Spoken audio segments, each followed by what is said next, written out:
Please welcome to the forum, Indra Nooyi, former chairman and CEO of PepsiCo. Great to be here, Indra. Great to be here. It's such a pleasure to have you here today and really excited about the conversation. In a lot of ways, leading with purpose is something that's very old to you because you started something at PepsiCo in the early 2000s, performance with purpose. And I'd love it if you can share what that was and how it came to be. And as I understand it, the framework is still in place today at PepsiCo. Yes, thank you. Thank you for having me. And Jim, I thought that video was fantastic. You belong on television. But let me talk a bit about performance of purpose. I think there was an inside-out perspective and an outside-in perspective when we formulated performance of purpose. Let me talk about the outside-in perspective. When I took over as CEO of PepsiCo, it became very, very obvious that because of our sedentary lifestyles, obesity was increasing. Diabetes was increasing, cardiovascular disease was going up, all the non-communicable diseases were on the rise. And so you can't just watch these societal trends and say we should do nothing about it, because when sedentary lifestyles happen, we ought to change our product portfolio so that we can contribute to improving the population and really the health of the population. So that was the first part of what we were looking at. The second is, I got a letter from some coastal senators, as did all the food and beverage companies, saying, could you help clean up the eastern coast of the United States where all the bottles and packages are washing up? I mean, food and beverage companies can't do that. There's tons of stuff that washes up, but the pictures were not very attractive. The other thing is that I grew up in a water-distressed area. And when you have no water to live in or to drink or to bathe, and yet there are plants close by that are digging deep into the aquifers and taking out water to make a soda, you realize there's something wrong with this equation. So the whole environmental issue, whether it was water, whether it was recycling of plastics because landfills were getting filled up, or whether it was greenhouse gas emissions, because we all knew the environmental issue was huge, was bothering me enormously. And I knew we had to do something about it because we were contributing to that waste. We were contributing to the carbon footprint. And the third is there was a huge war for talent. And people were going to sort of startup companies, entrepreneurial companies, consulting, banking. We wanted the best and brightest in PepsiCo. And the only way to do it is to create a company where everybody could bring their whole self to work. So outside in, there was a lot of pressure on the company. But inside out, there was pressure too, because people were being asked, what kind of a company do you work for? What's the character of your corporation?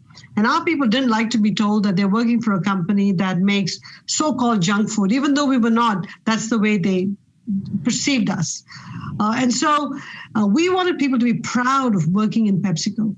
So the combination of the outside-in trends and the inside-out perceptions made me realize that we had to give people a purpose to get up in the morning and come to work at PepsiCo that goes beyond a job, goes beyond a paycheck. They ought to feel great about coming to work, head, heart, and hands.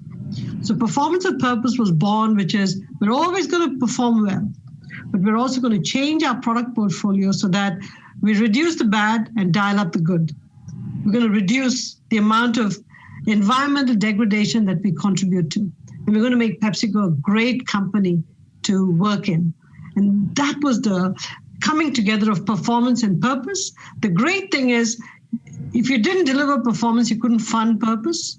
But if you didn't focus on purpose, you couldn't deliver performance. So performance with purpose changed the way we made money, not give away the money we made to some corporate social responsibility program. And that's what made PWP so powerful inside PepsiCo. I think it's so interesting because one of the quotes that Jim had at the end of his speech touched on this, and it was the right thing to do, but it was very difficult for you. You got a lot of heat from shareholders and also from some, I would say probably maybe more the old guard within your employee population, but you were really successful in bringing people along. And one of the stories I heard you tell is just by the trends that you observed in your own meetings. Can you talk a little bit about that? Yeah, it's interesting.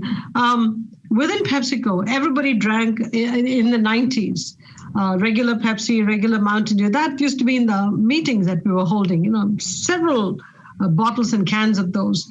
By the time 2000s rolled in, they were drinking more Diet Pepsi and Diet Mountain Dew. And then by the time 2006, 7, 8 rolled in, they were drinking more Aquafina. So I'd stop the guys and say, hey guys, has your eating and drinking habit changed somewhat? And they say, oh yeah, we're drinking different stuff. So my point is, if you are eating and drinking different stuff, why do you believe the consumer is not changing? The very reasons you're changing is also the reasons consumers are changing. And it's not just PepsiCo. This is an industry-wide change. The other big trend, which I think when you're in the trenches, you forget, is most of the growth was being taken away by little upstarts who are all sort of focused on the health and wellness. And you don't realize how much of the growth they're taking away until you really focus on them. And to me, that was even more bothersome because, when you're already in a slow growing category, because, consumer products only grows with population, and these little upstarts take away all your growth, you cannot grow fast at all. You can't grow as fast as you want to. So I knew that we had to change. We had to become agile, we had to become nimble, we had to become health and wellness focused, so we had to make the changes. Now, here's the irony of it. The old guard who fought me themselves had changed their habits. The external critics that fought me themselves had changed their habits. But they kept telling me, don't worry if I've changed my habit. Your job is to keep selling what you're selling. I go, I don't understand this lack of alignment between your life and a livelihood. I just don't understand it. So I think this is where, and change takes time, Tara. Change does not happen overnight. The fact that I had lots of critics meant I was on the right track. The fact that my board supported me meant that I was on the right track. It's such an important conversation because in a lot of ways, everyone's talking about 2020 being this watershed moment to really drive change, thinking about how we're going to rebuild our economies, and certainly climate change, which we talked about yesterday, was a key theme. But you touched on something related to people and wanting to feel a part of something. And I want to touch on a big announcement last week. Roz Brewer was named CEO of Walgreens, and she is now the only Black female CEO in the Fortune 500, and one of only 3 ever. One of the other 3, Ursula Burns, former CEO of Xerox. I'm sure you know her quite well. She's been very, very vocal about the need for dramatic change to get people of color in leadership positions within Fortune 500 companies, and then also at the board level. I know that this is something that you're passionate about. What do you think companies need to be doing today to really move the needle in a meaningful way? This is a tough topic and something we've been talking about for a long time. I think we have to recognize the barriers and start to address the barriers, because any organization by definition is a pyramid. So as you move up, the pyramid narrows and people move out. And as you move up, you work harder. Unfortunately, that's the reality. You work harder, you become a student, and the pressures on you are a hell of a lot more. The problem is that at the entry levels, we do get enough diverse people into the pipeline. And then somewhere in the entry level to about 2 levels up, the pipeline is simply broken. A lot of people leave. Why do they leave? Because if you don't have enough people going to the top, you can't just pluck a CEO who's diverse and put them in. You've got to develop them. Either you've got to develop them or some other companies develop them and you take them on, like Walgreens did with my friend Roz Brewer. So the question is, why is that pipeline broken? It's broken for lots of reasons. First is there is still a lot of unconscious bias in organizations. So diverse people say it's not worth the pressure. It's not worth the pressure of going through so much bias, because bias strips away your confidence, which then strips away your competence. And when your competence is stripped away, you lose your ability to have your mojo at work. So they leave. So that's one reason you lose people. The other reason is, if you want to be a family builder and keep your job, the support systems we have today are just not adequate. It takes a lot to battle the organization, move ahead. But now if you have to have children, if you've got to have a family, if you don't have adequate childcare, if you don't get maternity leave that allows you to manage the family, it's almost like somebody's telling you, hey, if you want to have a family, tough, that's your problem. On the other hand, if we want real diversity, there's no point saying we need diversity without putting in the support systems. And I mean diversity of women, minorities, whatever. We need to put in the support systems. And if we don't do that, Tara, 5 years from now, we'll be having the same conversation. Now, let me turn to boards. Europe has put quotas for boards and said you need to have so many women. The problem that we have here is that we don't have term limits for directors as they do in Europe. So you can refresh boards more in Europe than you can here. Here, once you get on a board, there's usually an age limit, but not a term limit. So it takes a lot to refresh a board. One of the things we may want to think about is, what is it going to take to get companies to refresh boards so that you create more room for diverse people to come in? That's the real discussion to be had. I think it's also interesting, what are the experiences that we want people to have to be on boards and lead this next generation of companies, given the things that we have to tackle moving forward? Well, the big challenge is that there's an intergenerational responsibility us CEOs have, because we're running the company for the next generations. We don't run the company for the duration of the CEO. We run the company for the duration of the company, which is a long time.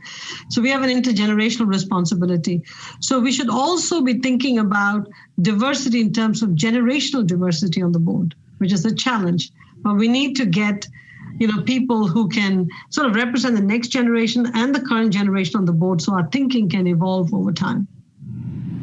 So Indra, because you just touched on it in your last answer, I want to make sure we get to this, because building a strong infrastructure for families is something that you're really passionate about. You're writing a book about it.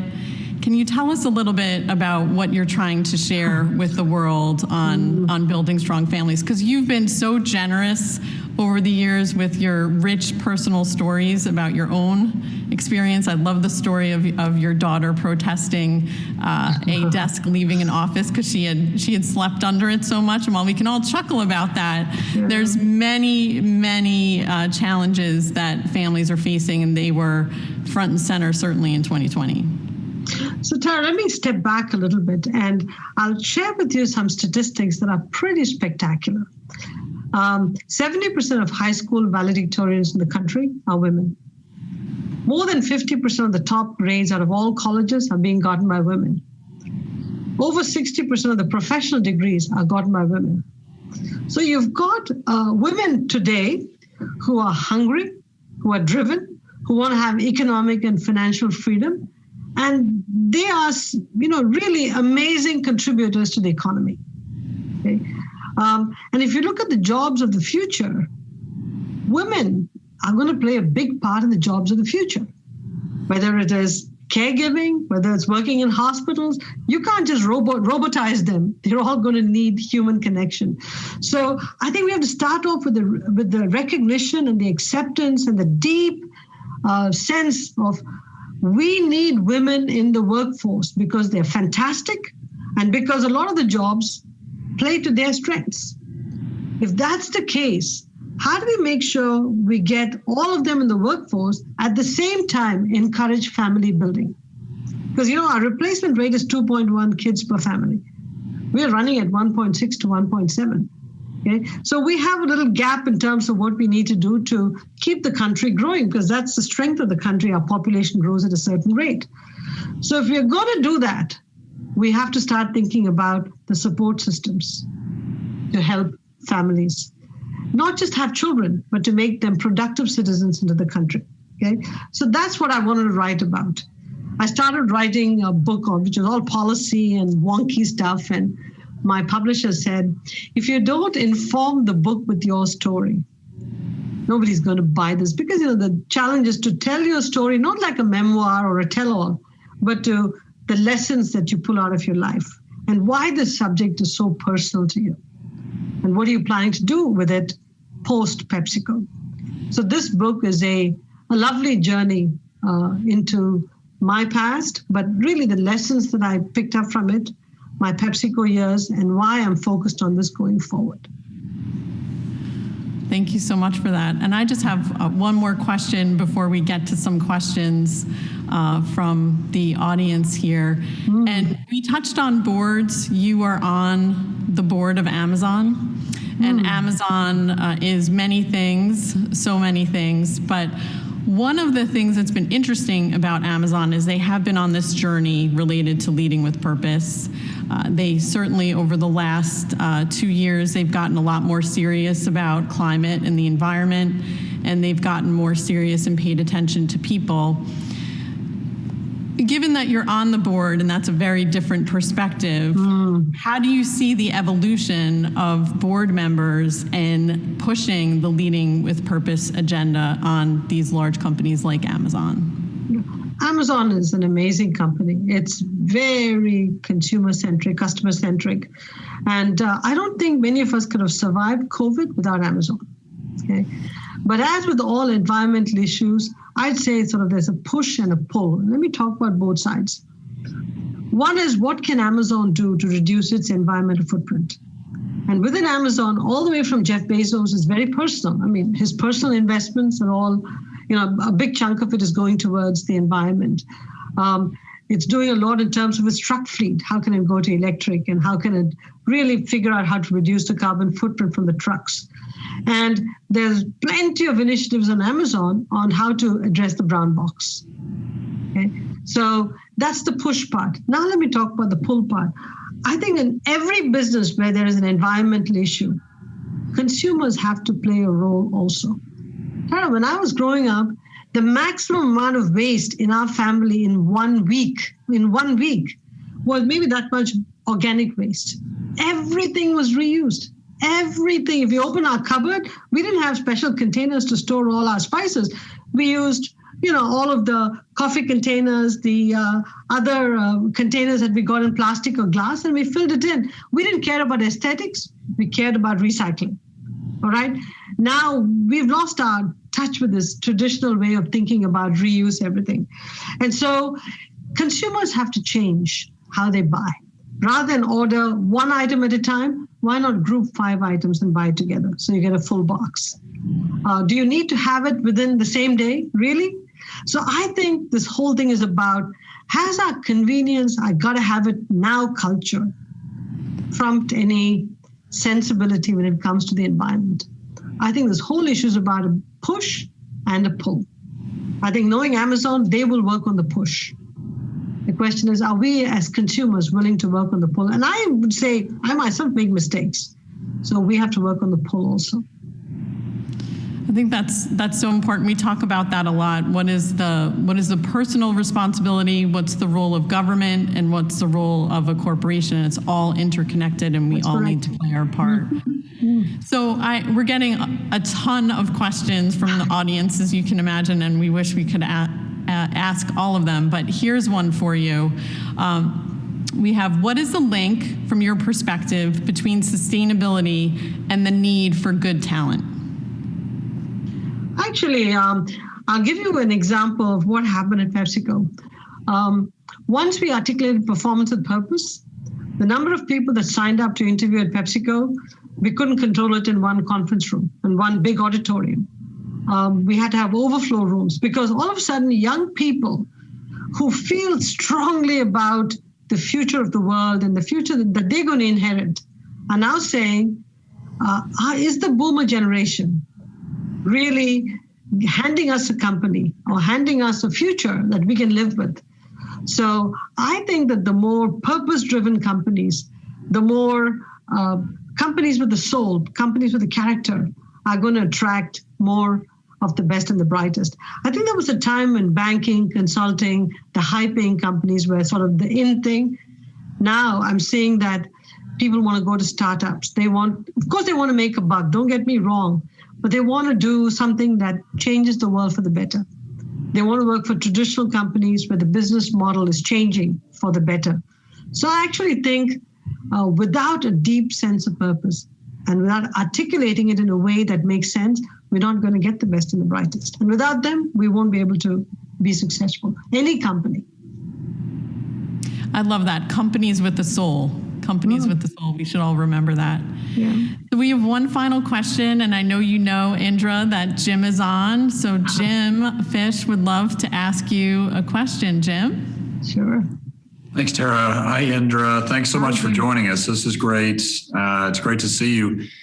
My question isn't a difficult one. It's really more of curiosity. When you and I have been together in the past, you've always come across as such a positive person. So my question is, how did you maintain that positivity in a really tough year in 2020? And then as we look to the future as we are today in 2021, how do you, what's your level of optimism in 2021 going forward?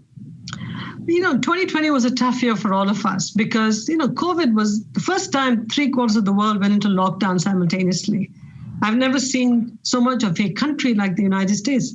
It's never gone into lockdown in my lifetime. So it was scary. It was not just confusing and upsetting. It was frightening to see so much of it shut down. So there was lots of room for pessimism. On the other hand, I was also the co-chair of Reopen Connecticut after COVID. So I knew there was a path out of this. So my optimism was born out of the fact that if leaders stepped up and said, yeah, in the face of all this pessimism, we can craft a path to a better future. If we put our country first, our citizens first, our people first, our state first, our communities first, we have the power and the ability to craft a path to a better future. I think we have to stop putting personal interests, political interests in front of our citizens and communities and our people and the desperate situation they were in. And, as leaders, we have profound power, Jim. We have profound power. We don't realize it. We know how to do things efficiently. We know how to do things fast. We know how to be flexible, nimble. We ought to bring that all together, work together and make a difference. And because I was in this Reopen Connecticut task force and we could convene and make things happen, I saw two things: where things were not working and where things were working. So we focused on what was working and said, let's get it all done. And that's why Connecticut came out very well in this whole pandemic. And where things were not working, the 7 states in the Northeast, we came together and said, you know what? Forget who's not working with us. Let us work together to make a difference. And so I think if you have a can-do sense of attitude with a must-do sense of responsibility, optimism is the most likely output of that. Yeah, that's great. Thank you. Pleasure. I love that. Can do, must do. We all need to remember that. Yeah. Well, Indra, you've shared so much with us here today about leadership, about doing the right thing. And I loved what you shared also about youth and making sure that there's a seat at the table for them at our corporations moving forward and in the world. They truly are the future, and we're going to be exploring that later today. So thank you again. We really appreciate you being here. It's been wonderful. Thank you, Taryn. Thank you, Jim. Good to see you. Look forward to seeing you again.